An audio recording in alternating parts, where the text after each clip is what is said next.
ताज्या बातम्या व ठळक घडामोडींसाठी पाहत राहा JBN महाराष्ट्र।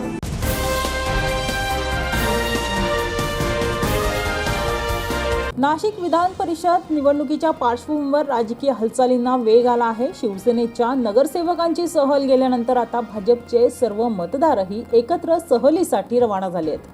मतांचे विभाजन होऊ नये आणि कोणत्याही दगाफटका होऊ नये यासाठी महायुतीच्या नेत्यांकडून मतदारांची विशेष व्यवस्था करण्यात आली आहे।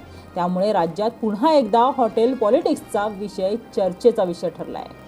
भाजपने महायुतीचे उमेदवार नरेंद्र दराडे यांच्या समर्थनार्थ अधिकृत पक्षादेश जारी केला असून सर्व मतदारांनी त्यांनाच मतदान करावे असे निर्देश देण्यात आले आहेत।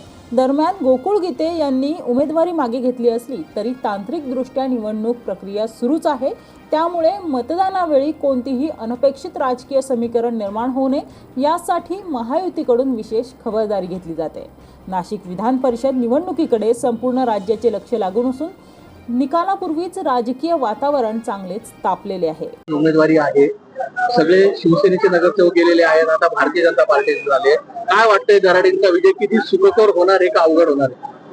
निश्चितपणाने नरेंद्र दराडे प्रचंड बहुमताने विजयी होतील।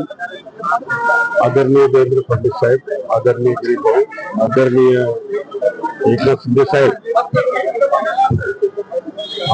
सुमित्राताई पवार एकत्रित महायुतीचा घटक म्हणून नरेंद्रांना प्रचंड बहुमत मिळणार आहे आणि प्रचंड बहुमताने ते विजय होईल। काय वाटतंय की भाजपची कुठे मतफुटी होणार नाही, कारण की गोकुळ गीते जे आहेत त्यांनी प्रचार थांबवलेला आहे, मात्र निवडणूक ही बॅलेटवर होणारच आहे।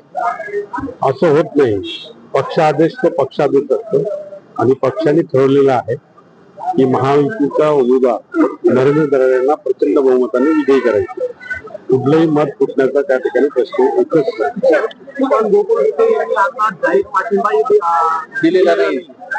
गोकुळ गीतेंचा पाठिंबा आदरणीय गिरीश भाऊंनी तो मिळवला। त्या दिवशी पत्रकार परिषदेत तुम्ही सर्वजण होते आणि निश्चितपणाने गिरीश भाऊंचा आदेशाचं उल्लंघन आणि भारतीय जनता पार्टीच्या आदेशाचं उल्लंघन गणेश गीते करू शकत नाही, गोकुळ गीते करू शकत नाही। विधान परिषदेचे उमेदवार नरेंद्रजी दराडे यांच्या पाठिंब्यासाठी सगळे भारतीय जनता पार्टीचे नगरसेवक टूर वरती चाललेले आहे। 18 तारखेला मतदान आहे आणि सगळे नगरसेवक हे महायुतीच्या पाठीशी आहेत। महायुतीचेच उमेदवार नरेंद्रजी दराडे हे 100% विजयी होतील।